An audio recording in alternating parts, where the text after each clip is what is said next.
about 2 months ago, the Caveman 1966 sent me a hateful lock. This is a Ruko.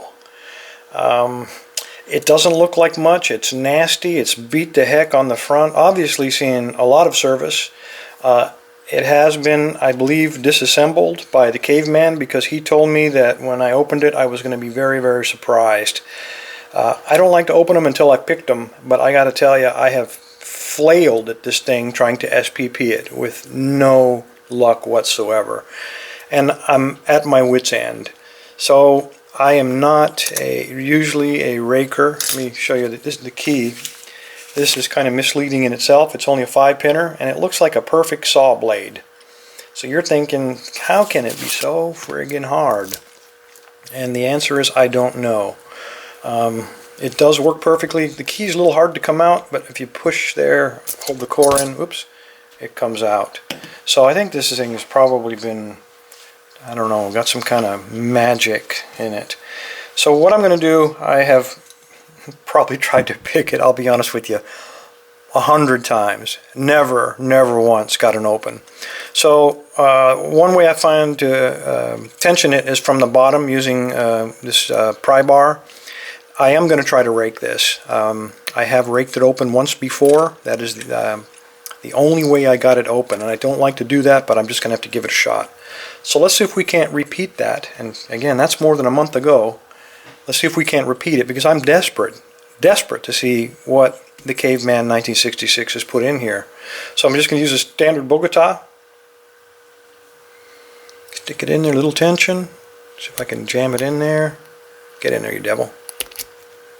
I'll apply just a little tension, and I'm just going to try to rake this saw blade. Oops, rake this saw blade.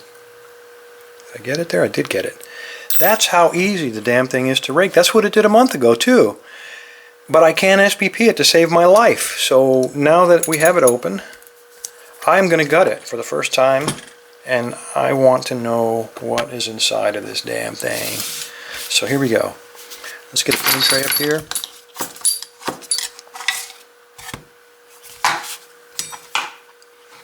Get a screwdriver up here. I did not expect it to go that easy. Quite honestly, I thought we were going to be raking on that thing for like 30 minutes.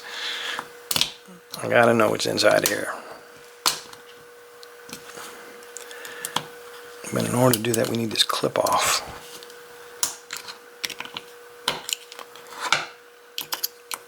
This clearly is a retrofit. I don't know if the old one was lost or what, but that's not the original, obviously. Okay, I accidentally locked it, but luckily we do have the key. I'm going to see if we can't just hope for the best here. Okay, let's try it. Let's turn it like that. Let's see what happens.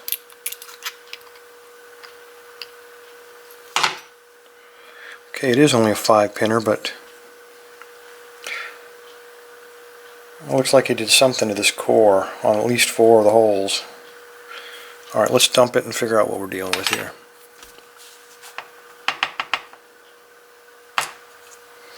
Standard, standard, standard, standard, and a standard. Let me get a Kleenex here so we can clean some of this dirt off. Oh my God. Alright, well there's why. Let me get a flashlight so you can see this. These holes are undercut. I don't know if you can see that on the focus or not, but it's undercut on both sides. Unbelievable. I don't even know how to begin to do that. Somebody went to an awful lot of trouble here to keep us out. And it looks like that last one, pin number 5. Oh God, I got that. Sorry about that. I'm trying to see myself and you can't see. It looks like the last one, it's got a little bit of milling down, a little counter milling. Just a little bit. But those first 4 are the scary ones. I have never seen anything like that. It's on both sides. Anything else about this core unusual? It looks like it has a brass sleeve. So that's how they get the This outer part is a brass sleeve. Let me get that out of here. So they have a brass, God, there we go again. Brass core, and then they have this brass sleeve that's, I guess, looks like press fit on the outside of it, and then punched into place. God, Bill.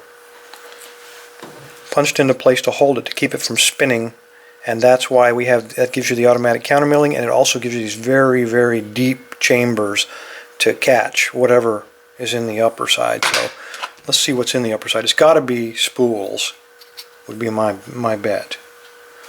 Okay. The first hole is empty.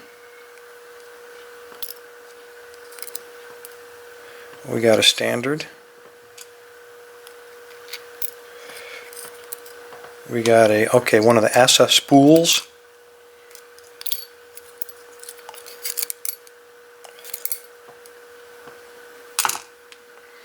Alright, had a little slip there.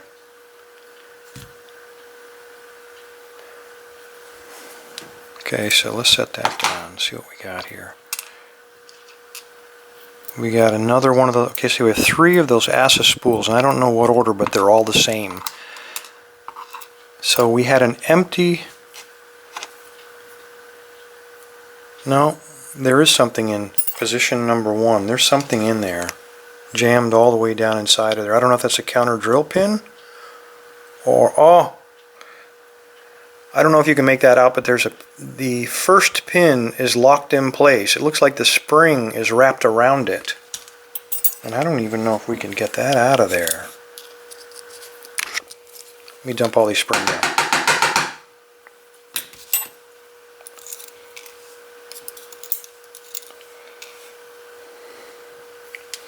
I don't even know if we get that first one out. He looks like he's really bound up in there. So it looks like the first one at least was not in place. So in effect we were picking a 4-pin lock and still finding it impossible. I can't get him out of there. He's not coming. Let me try needle real quick. Maybe I can snag the spring and bring him out.